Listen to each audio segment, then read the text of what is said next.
महात्म्य 30वां अध्याय।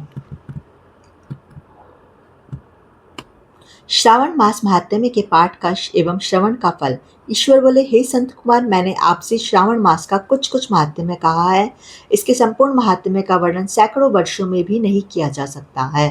मेरी इस कल्याणी प्रिया सती के ने दक्ष के यज्ञ में अपने शरीर दग्ध करके पुनः हिमालय के पुत्री के रूप में जन्म लिया।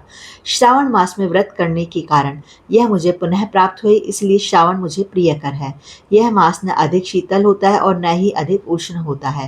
राजा को चाहिए कि श्रावण मास में श्रौताग्नि से निर्मित श्वेत भस्म से अपने संपूर्ण शरीर को उद्धूलित करके जल से आर्द्र भस्म के द्वारा मस्तक, वक्षस्थल, नाभि, दोनों बाहु, दोनों कोहनी, दोनों कलाई, कंठ और सर और पीठ, इन 12 स्थानों में त्रिपुंड धारण करें। मांस तोके मंत्र से अथवा सद्योजात आदि मंत्र से अथवा षडाक्षर मंत्र ओम नमः शिवाय से भस्म के द्वारा शरीर को सुशोभित करें और शरीर में 108 रुद्राक्ष धारण करें। कंठ में 32 रुद्राक्ष, सर पर 22, दोनों कानों में 12, दोनों हाथों में 24, दोनों भुजाओं में 8, ललाट पर 1 और शिखा के अग्रभाग में 1 रुद्राक्ष धारण करें। इस प्रकार से करके मेरा पूजन कर पंचाक्षर मंत्र का जाप करें। हे विपेंद्र, श्रावण मास में जो ऐसा करता है वह मेरा ही स्वरूप है, इसमें संदेह नहीं है। इस मास को मेरा अत्यंत प्रिय जानकर केशव की तथा मेरी पूजा करनी चाहिए। इस मास में मेरी अत्यंत प्रिय तिथि कृष्णाष्टमी पड़ती है। उस दिन भगवान श्री हरि देवकी के गर्भ से उत्पन्न हुए थे। हे संत कुमार, यह मैंने आपको संक्षेप में बताया है। अब आप और क्या सुनना चाहते हैं?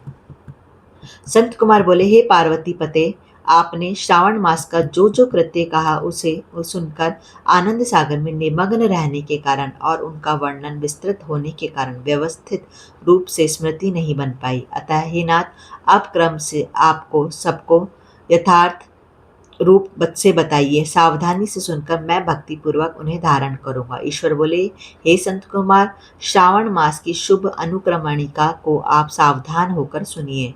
सर्वप्रथम शौनक का प्रश्न, तत्पश्चात सूत जी का उत्तर, श्रोता के गुण, आपके प्रश्न, श्रावण की व्युत्पत्ति, उसकी स्तुति, पुनः हे मुने आपका विस्तृत प्रश्न, इसके बाद नाम कथन सहित आपके द्वारा की गई मेरी स्तुति, फिर क्रम से उद्देश्य पूर्वक मेरा उत्तर, पुनः आपका विशेष प्रश्न, उसके बाद नक्त व्रत की विधि, रुद्राभिषेक कथन, इसके बाद लक्ष्य पूजा विधि, दीपदान, फिर किसी प्रिय वस्तु का परित्याग, पुनः रुद्राभिषेक करने तथा पंचामृत ग्रहण करने से प्राप्त होने वाला फल, इसके बाद पृथ्वी पर शयन करने तथा मौन व्रत धारण करने का फल, तत्पश्चात मासोपवास में धारणा पारणा की विधि, इसके बाद सोमाख्यान में लक्ष्य रुद्रवर्ती विधि ही, पुनः कोटलिंग विधान, इसके बाद अनोदक नामक व्रत कहा गया है। इसी व्रत में हविष्याग्न ग्रहण, पत्तल पर भोजन करना, शाक त्याग, भूमि पर शयन, प्रातः स्नान और दम तथा शम का वर्णन, उसके बाद स्फटिक आदि लिंगों में पूजा, जप का फल, उसके बाद प्रदक्षिणा, नमस्कार, वेद पारायण, पुरुष सूक्त की विधि, उसकी ग्रह यज्ञ की विधि, रवि सोम मंगल के व्रत का विस्तार पूर्वक वर्णन, पुनः बुद्ध गुरु का वर्णन, इसके बाद शुक्रवार के दिन जीवंतिका का व्रत, पुनः शनिवार को नरसिंह, शनिदेव, वायुदेव और अश्वत्थ का पूजन, ये सब कहे गए हैं। उसके बाद रोटक व्रत का महात्म्य, औटुंबर व्रत, स्वर्ण गौरी व्रत, दुर्वा गणपति व्रत, पंचमी तिथि में नाग व्रत, षष्ठी तिथि में सोपोदन व्रत, इसके बाद शीतला सप्तमी नामक व्रत, देवी का पवित्रारोपण, इसके बाद दुर्गा कुमारी की पूजा, आशा व्रत, उसके बाद दोनों एकादशियों का व्रत, पुनः श्री हरि का पवित्रारोपण, पुनः त्रयोदशी तिथि में कामदेव की पूजा, उसके बाद शिव जी का पवित्र धारण, पुनः उपाक्रम, उत्सर्जक तथा श्रवणाकर्म का वर्णन किया गया है।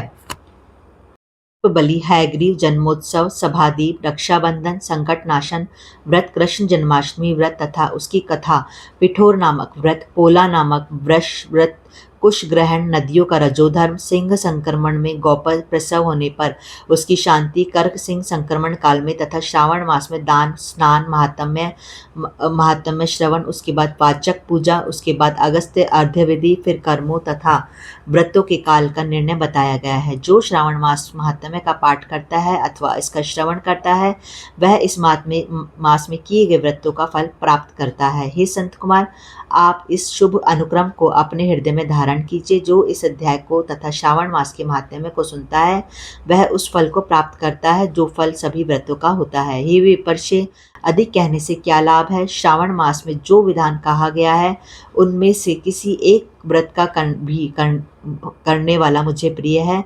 सूतक जी बोले, हे शौनक, शिव जी के अमृत में इस उत्तम वचन का अपने कर्णपुट से पान करके संत कुमार आनंदित हुए और कृतकृत्य हो गए।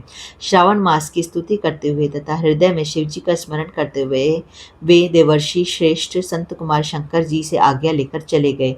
जिस किसी के समक्ष इस अत्यंत श्रेष्ठ रहस्य को प्रकाशित नहीं करना चाहिए, प्रभु आपकी योग्यता देखकर ही मैंने इसे आपसे कहा है। इस प्रकार श्री स्कंद पुराण के अंतर्गत ईश्वर संत कुमार संवाद में श्रावण मास महात्म्य में अनुक्रमणिका कथन नामक 30वां अध्याय पूर्ण हुआ। ओम नमः शिवाय। श्री शिवाय नमस्तुभ्यं।